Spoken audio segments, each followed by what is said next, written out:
The Nintendo Switch has now been out for 6 years, giving it some true longevity in the history of console gaming. Throughout that time, it's amassed a huge variety of games from different genres, many of which I've played and enjoyed. As far as I see it, the Switch has been a renaissance of sorts for Nintendo, and I've loved every minute of it. So in this video, I'm going to present the top 10 games for the Nintendo Switch as far as this retro gaming freak sees it.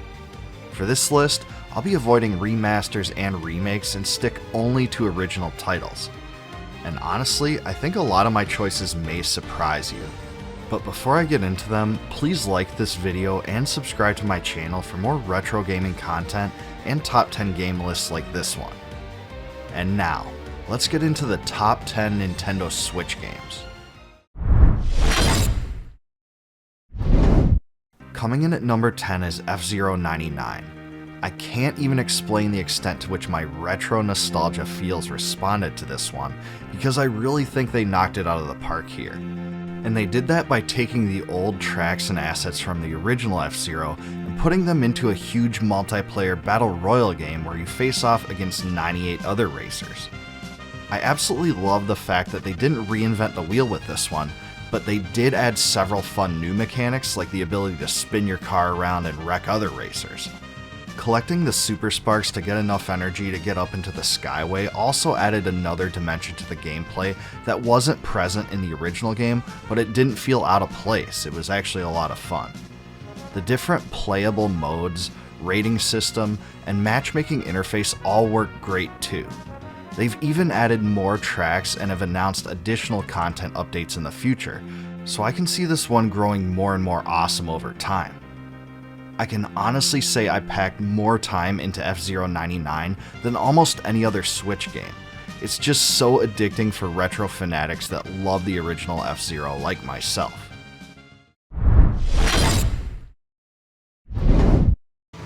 Few RPG series have as much notoriety as Fire Emblem, so there was really a lot of hype when it was first announced that one would be coming to the Switch. When I played this one, I was really impressed, so I'm putting Fire Emblem Three Houses at number 9. This game modernized Fire Emblem in a fun new way. As far as I see it, it successfully incorporated many elements from the old school Fire Emblem games, while also innovating a bit as well, and that mixture worked perfectly. I loved how the player is given the option to be the head of any of the 3 houses, and the story is far more complex and interesting than it first seems from inside the monastery. Probably the best part of this game is that battles play out smoothly and represent a good blend of the old and new. For instance, your units still appear on the battlefield as a grid, just like in the old days, but the camera zooms into the characters to show you a close-up of them exchanging blows with the enemies. Just like almost all other Fire Emblem games, character relationships and how you choose to build and develop them influences the story a lot as well. And this is the case even through choices that appear mundane at times. Outside of all that, you can choose different skill paths for each character to develop as you choose. As far as strategy RPGs go, this one was the complete package.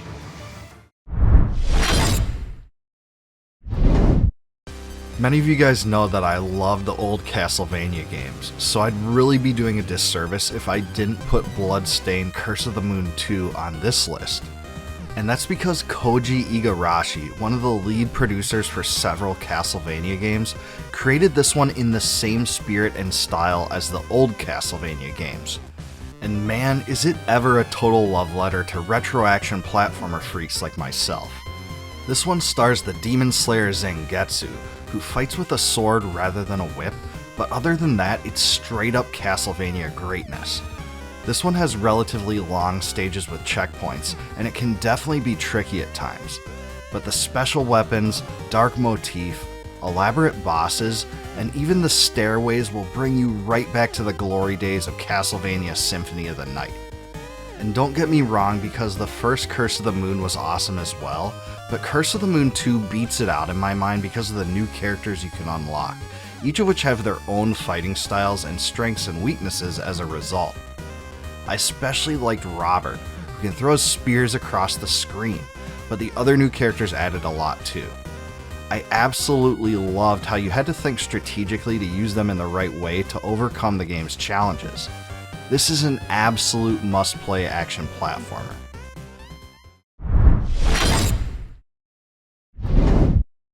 For number 7, I'm selecting Octopath Traveler, a game that completely blew my mind. Everything about this title was exactly how I wanted retro RPGs to evolve into in the early 2000s, but never did.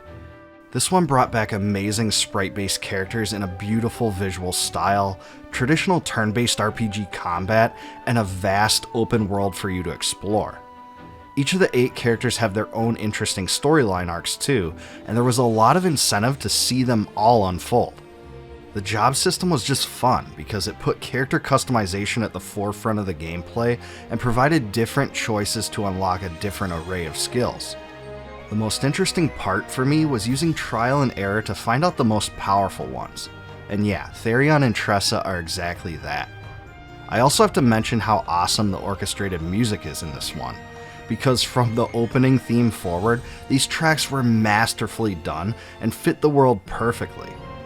But what Octopath Traveler represented to the RPG genre in general was probably even more important than the actual game. This is because the HD 2D style has taken off in a major way. New games have been released that have adopted it, and old titles like Live Alive have been revived in the same style because of it. It really was the catalyst for so many great retro RPGs that came after it, but it's such an amazing game in its own right as well.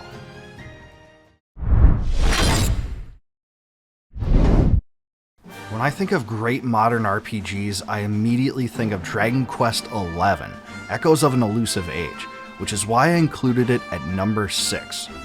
Resisting the modern urge to transform RPGs into action games, Square Enix instead delivered us another Dragon Quest with the classic formula. In other words, the same tropes, art style, and turn-based battle system are all here, but they also rolled out an interesting new story and characters that kept my interest. I'd even go as far as to say that the story had more touching moments than any previous Dragon Quest game, and that surprised me quite a bit. The colors in this game just look great, and the animation quality is off the charts.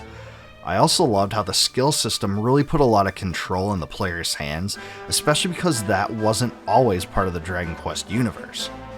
Of all the great things about this one though, the very greatest to me was the ability to transform the entire game into a classic overhead 2D mode reminiscent of the old style. This looks straight out of Dragon Quest VI or something, and I absolutely couldn't get enough of it.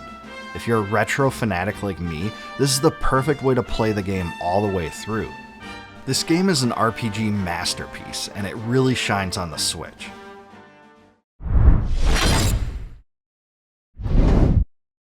At number 5 is Sea of Stars, the retro-style indie RPG created by Sabotage Studios.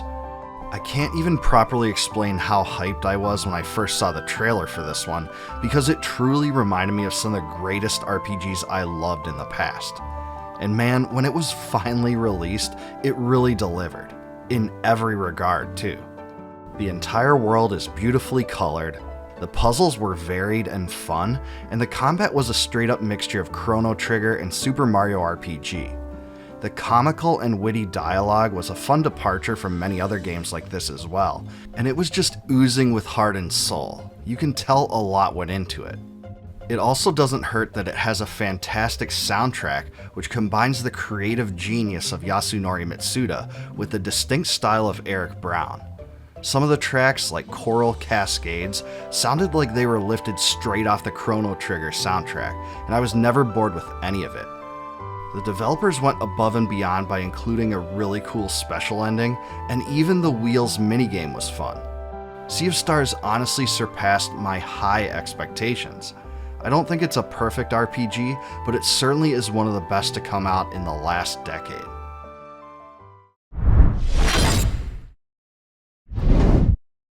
Now, I could provide a lot of reasons for Metroid Dread being number 4 on my list, but the one that stands out most is just how much of a nod to retro fans this game really was. Everything about it seemed reminiscent of Super Metroid, including the maps, weapons, items, and hidden passageways, basically everything you would expect. I think Nintendo's decision to make an old-school Metroid came at the perfect time, as the Metroidvania genre has become more popular and fans want more of its old style. And even though that's what they went with, this doesn't look outdated at all. The backgrounds and graphical effects are beautiful and make you feel like you're in an immersive world. Everything is designed and animated very well. The boss encounters are just as fun as they always were too, and man, the one that stands out most to me is when you face Kraid. Just look at this guy. This was such an epic encounter that really captured the essence of classic 2D Metroid. All in all, Metroid Dread was the first Metroid game that really appealed to me since Metroid Fusion on the Game Boy Advance, and in my mind, it's one of the best 2D platformers in a long time, so I just had to rank it highly.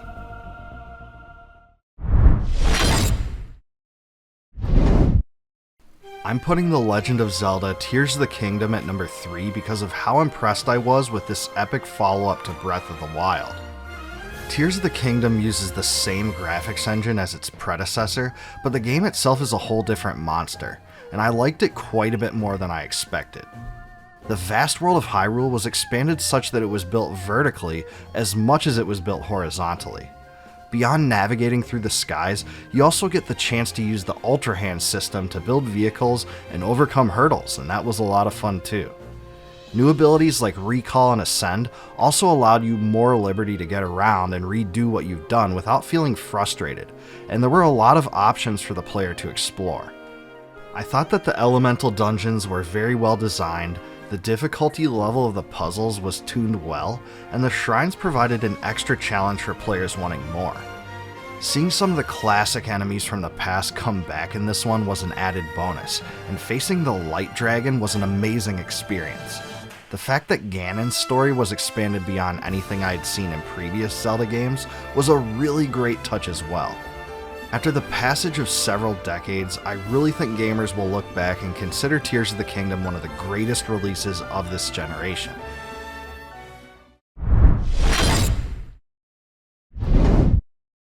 I didn't think it was possible for a game to look more beautiful in the HD 2D style than the first Octopath Traveler, but Octopath Traveler 2 proved me wrong, and that's why I consider it the second best Switch game of all time. Every scene is a spectacle, and the revolving day-night cycle really adds a lot to each area.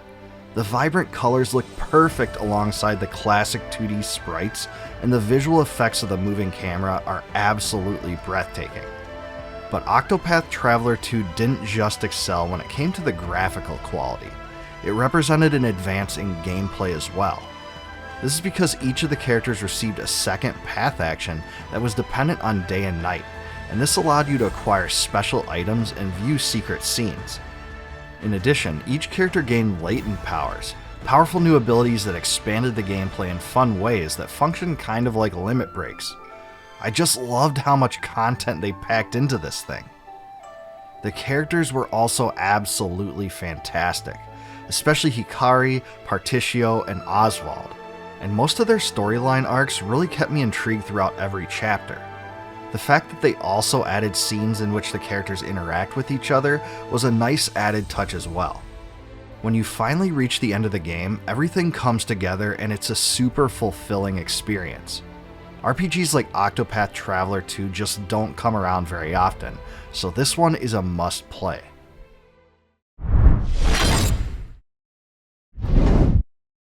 I know this will surprise a lot of people, but I consider Triangle Strategy the best game on the Switch.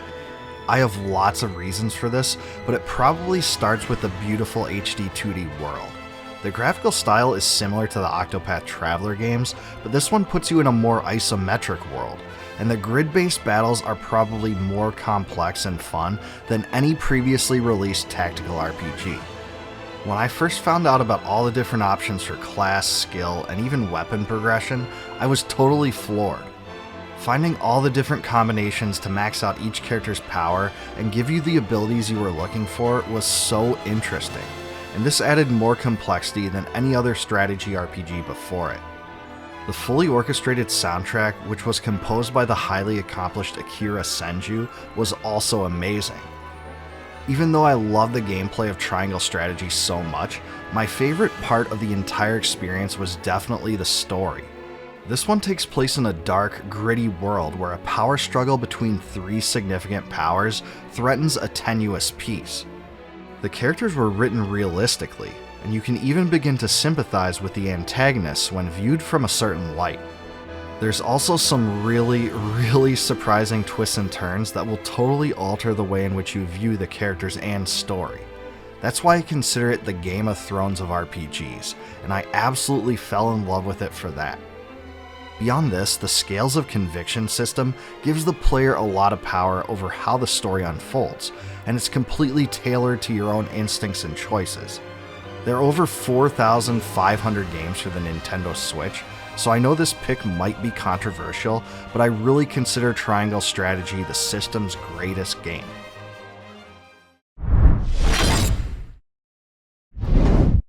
This was an incredibly tough list to make, and I'd be remiss if I didn't name some honorable mentions.